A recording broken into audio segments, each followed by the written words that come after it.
The T-14 Armata, industrial designation Russian Object 148, is a Russian fourth-generation main battle tank, MBT, based on the Armata Universal Combat Platform.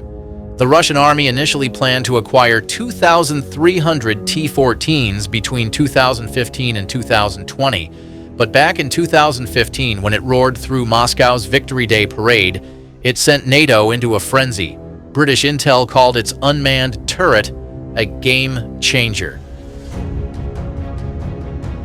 But in 2025, with limited production and the Ukraine war shaking things up, is the T-14 really the king of tanks? Or just Kremlin hype? If you're obsessed with military tech, tanks, or modern warfare secrets, buckle up. We're diving deep into its history, specs, and showdowns with Western giants like the Abrams and Leopard 2. This is a long one, packed with juicy facts, no fluff. Let's roll! First, the backstory. Why did Russia build the T-14? It starts post-Cold War. Soviet tanks like the T-72 and T-80 were beasts, cheap, mass-produced, fearless in places like Afghanistan or Chechnya. But the 2000s exposed their flaws. The 1991 Gulf War showed U.S. Abrams tanks wiping out Soviet designs like toys, and Russia's 2008 Georgia conflict was a wake-up call. RPGs shredded their armor. Enter the Armata program in 2010, a universal heavy platform for not just tanks, but also IFVs like the T-15, artillery like Koalitsiya SV, and recovery vehicles. The T-14 Armata, codenamed Object 148, was born at Uralvagonzavod, Russia's tank-building titan. It evolved from the scrapped T-95 project canned for being too pricey. Its 2015 debut wowed the world. 20 units paraded, sporting a sci-fi look, with a low-profile turret and bold promises to replace 70% of Russia's tank fleet. 2,300 units by 2020. Reality check: Western sanctions after Crimea in 2014. Skyrocketing costs and the Ukraine war shifted focus to upgrading cheaper T-90Ms. By March 2024, Rostec's CEO Sergei Chemezov claimed T-14s were in service, but only approximately 100 test units exist in 2025, mostly for drills in Kazan or indirect fire in Ukraine. No frontal assaults. Rumors say it's too expensive for muddy fields.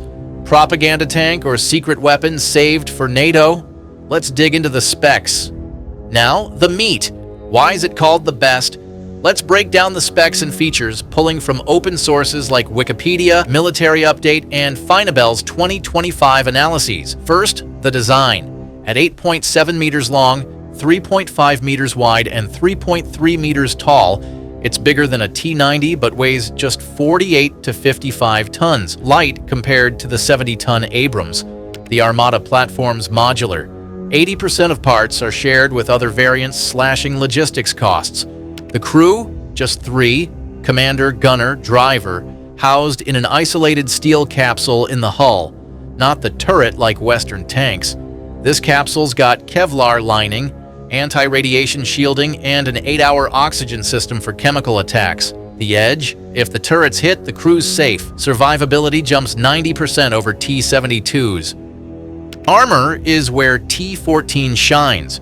It's not just thick steel, but a ceramic steel composite with 4th-generation malachite, ERA, dual explosive layers that detonate incoming rounds and catch fragments. The front hull and turret resist 1,000 mm RHA against kinetic rounds, matching Abrams's depleted uranium. Sides and roof, relict 3M or 4S-24 ERA blocks RPGs and top attack drones.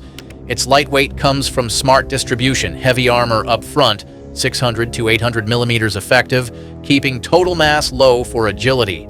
Compared to the Challenger 2, 75 tons with TES kits, a nightmare for European bridges. Look at this table. Open source data shows T-14's edge in lightweight armor while matching or beating Western tanks. But the real star, Afghanistan Active Protection System APS. Its Kalina AESA radar spots missiles from 30 kilometers, IR lasers track, and 12 launchers fire interceptors at 2 kilometers per second, covering 360 degrees, including drones, a step ahead of Abrams's Trophy or Leopard's ADS. 2023 tests reportedly stopped 90% of javelins. Plus, soft kill jammers disrupt missile guidance. This makes T-14 nearly untouchable in long-range fights. Firepower, where T-14's a beast, the 125mm 2A82-1M smoothbore gun, fully stabilized, pumps out 10 to 12 rounds per minute, faster than Abrams's 6 to 8.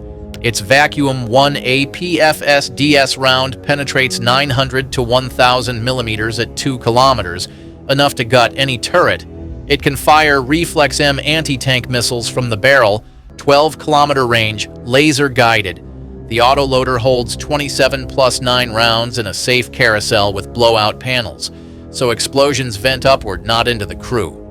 Secondary weapons, a 12.7mm PKTM remote gun and 7.62mm PKT coaxial.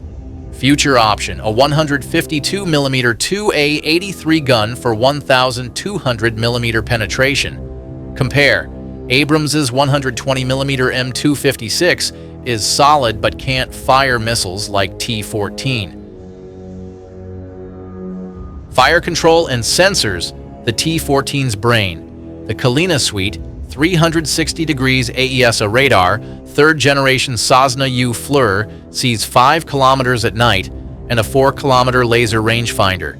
AI prioritizes targets, integrates with drones, and shares real-time data across Russian networks. The crew gets 7 LCD screens and helmet-mounted displays for 360-degree awareness without popping out. Stealth coating cuts radar cross-section by 50%, making it a ghost. This is next-gen. The T-14's a battlefield quarterback. Mobility, Russian engineering at its best. The A85-3S diesel engine, 1,500 horsepower, planned 2,000 horsepower. With a 16-speed auto transmission, hits 90 kilometers per hour on roads, 70 kilometers per hour off-road. Range is 500 to 600 kilometers with adaptive torsion bar suspension, tackling 1.8-meter trenches or 30-degree slopes. Lighter weight means easy rail transport and crossing European bridges versus Abrams' faster sips diesel, not Abrams' thirsty jet fuel, and smoother on rough terrain. Why the best? Holistic edge, survivability, capsule plus APS plus ERA equals 95% crew survival versus 50% for T-72. Firepower, barrel-fired missiles, and superior APFS-DS. Sensor fusion, see first, shoot first, 5-to-1 kill ratio in simulations, modular design, easy upgrades, long-term savings. In Ukraine, T-14S reportedly fired indirectly in 2023. Limited proof of concept. Finabel analysts say T-14 challenges all NATO platforms. Head-to-head vs M1A2 Abrams, DU armor's tough, 120mm gun accurate, but 70 tons slow it down. Guzzles fuel and manned turrets vulnerable. T-14's APS counters javelins, Trophy only added 2024. And missiles outrange, Rand Sims, T-14 wins 3-1 in open terrain. Versus Leopard 2A7, agile, 120mm L55. Penetrates well, but weak side armor, no full APS. T-14's drone defense and crew safety dominate. Versus Challenger 2 TES, monster front armor, 1,200mm. Great at range, but 60 kilometers per hour and 75 tons struggle in mud. T-14's versatility wins. This table's from open data. T-14 leads in tech and survivability, though production lags. Now the challenges where the T-14 stumbles. First, cost $3.7 to $6.7 million per unit, 3 times a T-92 million. The 2,300 unit goal by 2020? Dead. Sanctions blocked, imported components, inflation spiked 250%, and Ukraine drained budgets. In 2025, only 20 to 40 units are built. Russia prioritizes cheap T-90Ms for the front. Second, technical issues. The A85-3 engine overheats, transmissions fail, software glitches. A T-14 stalled for 15 minutes at the 2015 parade. Embarrassing. Afghani APS is 70% effective against top attack drones untested in swarm scenarios. Lightweight means thinner turret armor vulnerable to autocannons. Third, deployment woes. No mass use in Ukraine. Only long-range shots in 2023, then pulled, reportedly damaged. Corruption at Uralvagonzavod and war costs stalled production. Export deals to India or Vietnam fizzled over reliability. 1945 quipped, from world beater to failure.